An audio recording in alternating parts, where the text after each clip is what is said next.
Hi guys, welcome back to my channel. Before we get started, hit that sub and notification. Give me a huge So me thumbs and my up. sister were like best friends when we were little, but she was a very, very jealous person.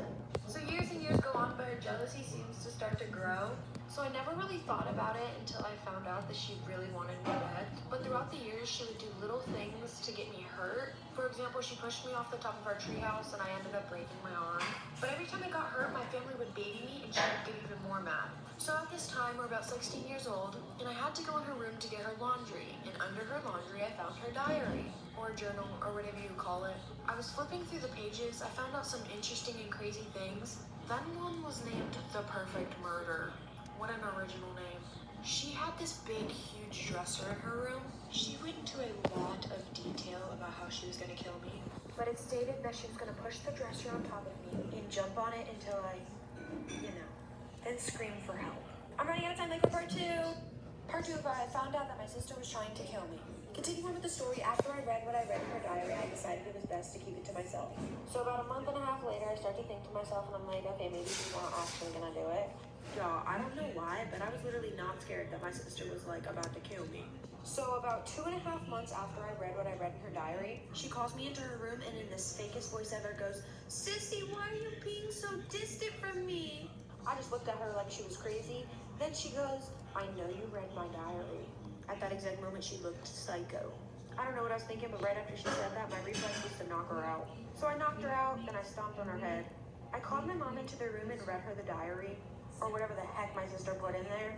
Mind you, while I'm reading my mom this diary, she's still knocked out on the floor. My mom then continues to say she's gonna put her in a mental hospital. So to this day, my sister's in a mental hospital, and if you're listening to this and you ever get out, please don't kill me. I'm actually living an amazing life right now. Story time on how my Uber driver tried to kidnap me on my birthday. Okay, y'all, so today's story is my own. And thank you guys for 1 million followers. All right, y'all, let's get into it. Okay, so boom. About 2 years ago in 2019, I lived by myself in my own apartment. At this time, I was at the end of my lease and I was actually moving to another apartment. I had to do everything by myself because I had nobody to help me, so I had to go get a U-Haul truck. This was my first time using Uber because I have my own car. But to get to U-Haul, I had to Uber over there so I could get the truck and then go from apartment to apartment. My first Uber driver bringing me to the U-Haul truck was fine. I had no issues with him and it was pretty normal and fast. So once I was done with the U-Haul truck and I was done moving, I had to return the truck to its location.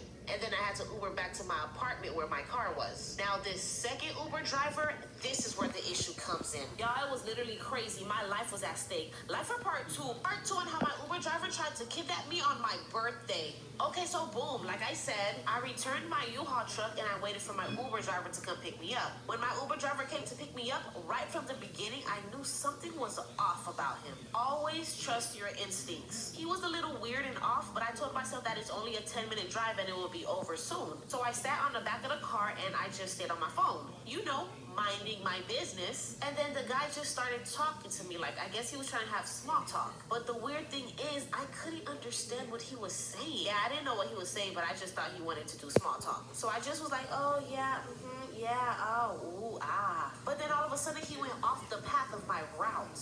I was like, excuse me, you took the wrong turn. Then he turned back and looked at me and said, I think we're going exactly where we need to be. It gets worse. Like for part three. Part three on how my Uber driver tried to kidnap me on my birthday. Okay, so boom, like I said, he went off the path of my route. And I said, excuse me, you made the wrong turn. Then he turned around and looked at me and said, I think we're going exactly where we need to be. I still didn't get it and I looked confused and I was just like, just drop me off at this gas station here. And ciao.